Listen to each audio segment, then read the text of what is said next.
years ago was when I got to know FFE, when I was invited here by Ram Reddy.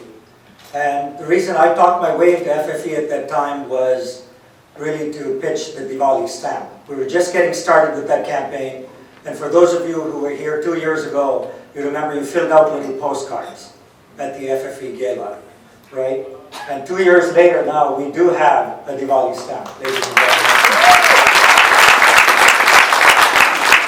And that was a serious undertaking. There were a lot of skeptics. It was a 15-year journey. We got involved only about 3 years ago in this effort. Many people tried, but I guess in the true tradition of Silicon Valley, you try, you fail, you try again. And the last 3 years have been an incredible journey for me personally to really get people to sign these postcards.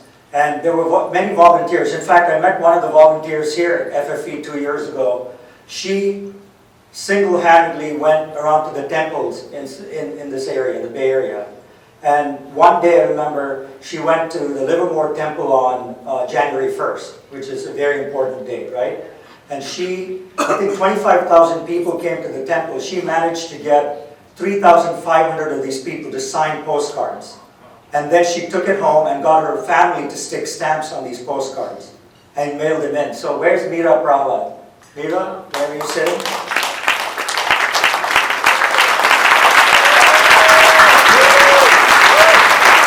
So it's people like that who make this community happen. And then we went to Washington. I personally called on over, I think, 100 senators and congressmen trying to get them to pass a resolution on the Diwali stamp. And even had a meeting with President Obama. So why does it take so much time? I have no idea. I know my friends like Ramesh said, it shouldn't take that long to do something like this, but it does take long in this country, and we have to keep up, I think, with the community effort to build all this. So that's when I was called to do the keynote today, I accepted because I owe FFE a big, thanks for getting the stamp done. Thanks FFE, and thanks Ram Reddy. So my talk tonight is going to be simple. It's going to be about baby boomers. So how many of you consider yourself baby boomers? Raise your hand. Better be a lot. Ramesh? Okay. So I think there are a lot of baby boomers. So I said, okay, let me spend a few minutes talking about baby boomers and giving back to society. So some statistics on baby boomers. There's 75 million of us in the US. We have apparently 80% of the wealth of this country. We also spend 50% of the consumer spend is spent by the baby boomer generation. A lot of money. But we have problems as well. 77% of the prescription drugs spent is by baby boomers, right? And wait till Proposition 74 passes next month. We'll be buying other kinds of drugs too. Okay? It's coming soon. Okay? So we buy a lot of drugs. We have a lot of health issues, right? But I think the other thing that's happening is we're also supposed to inherit a lot of wealth. I think there's another $8 trillion. These are statistics of wealth that the baby boomer generation is going to inherit from parents, relatives, grandparents, and so forth. So there's a lot of money going around this generation, the baby boomer generation, right? So how do you get involved in giving back? I think the first thing is simple. I have to commend Prabhu and Poonam for doing this work. The first thing is all of you here have to write a check to FFE tonight. Okay? That's the first step, right? You got to get that done because we got all this money. But again, how do you build a plan to give back? The way I did it, like Venk mentioned, when I quit corporate life 20 years ago, was to try and integrate giving into the businesses I was getting involved with. So when I first started the Enterprise Conference in 1998, the business model of the conference was everybody would pay to come to the event and all the surplus would be given to charity, right? And so I had to sucker people like Ramesh to pay $4,000 to actually come and have the privilege of keynoting the Enterprise Conference. But he did it because he knew all the money was going to charity.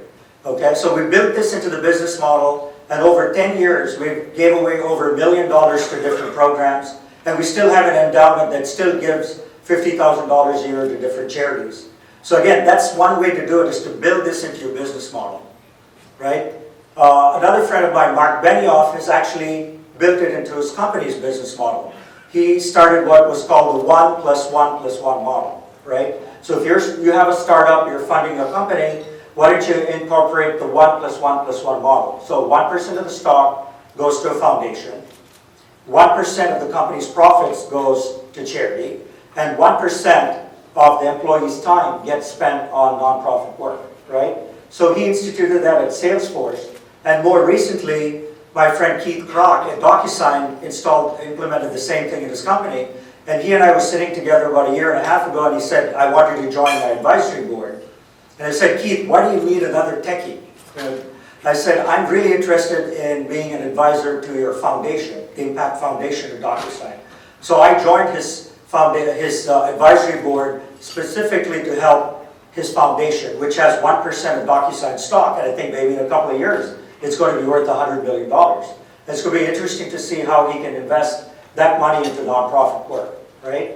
And also at DocuSign, employees spend 1% of their time, and hopefully when they make profits, they spend 1% of the profits. So that's a model that I'm trying to kind of pursue even more. And now I'm talking to 3 other startups, and these are all kind of in the unicorn status, to sit down with the founder and talk to the founder and say, what is your legacy in Silicon Valley? Why don't you incorporate this 1+1+1 philosophy, and I'll help you kind of establish that in your companies. So that's something else I think that could be used by all of us as we kind of put giving back into our plans, right?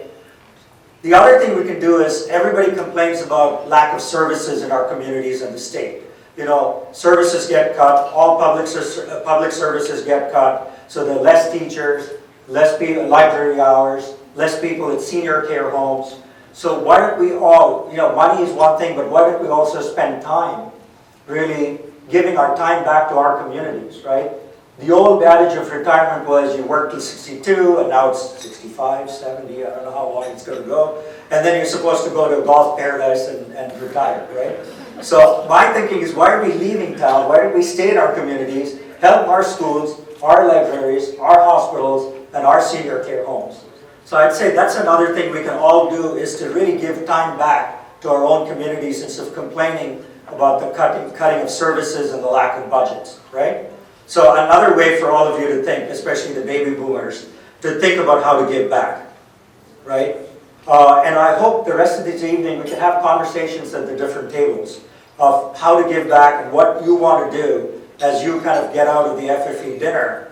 You know, what can you do in your communities, into your business models, into your life plan, so that you can actually make an impact much greater than what you are doing today. And I think all of us have to be challenged into doing something like that, right?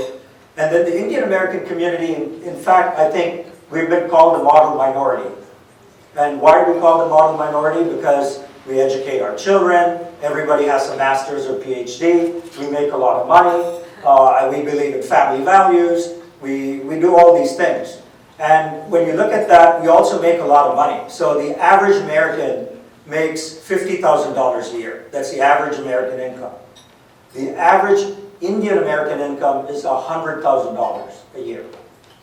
In Silicon Valley, I bet you it's more like $200,000, $250,000 a year, right? So compared to the average American, we make so much more. And I think the onus is on us to give back more to society, whether you do it here in the US to our community building, or you give to organizations like FFE in India. I think we need to do both, but I think as a minority, as a model minority, we really need to set the high bar here as the election season is going on and immigrants are being looked down upon. I mean, we need to really set that high standard for immigrants in this country to really be giving back a lot more than other communities do.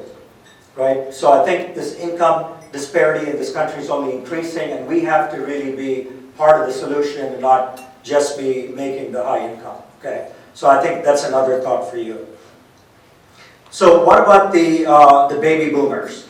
The other thing that's happening to baby boomers is that recent surveys have said 1/3 of the baby boomers are not going to leave money to their kids.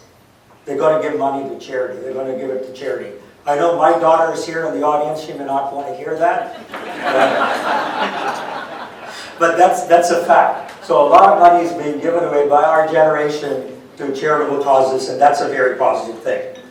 Right? So a couple of things I want to leave you with. One is, think of FFE tonight as an organization. I think they do an amazing job, 16,000 kids, and I'm really multiplying that by 2, by 2, by 2.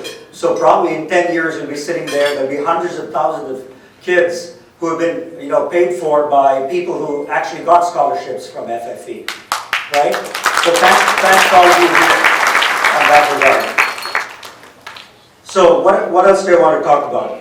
So a couple of things I want to leave you with are quotes from some leaders. What did JFK tell us? If not us, he said, who?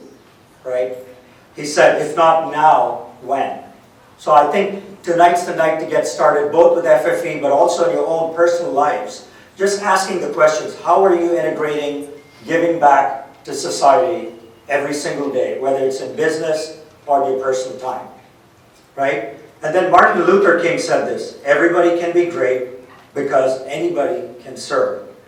You only need a heart full of grace, a soul generated by love. That's what Martin Luther King said. So there's so many examples in our own community, in our own upbringing. I mean, the concept of seva, of service, is so within our own DNA. I think all this bodes well for our community. So I just want to leave you with that thought of give back more than you think you can, and really instill that sense in your families and in your communities. So thank you so much.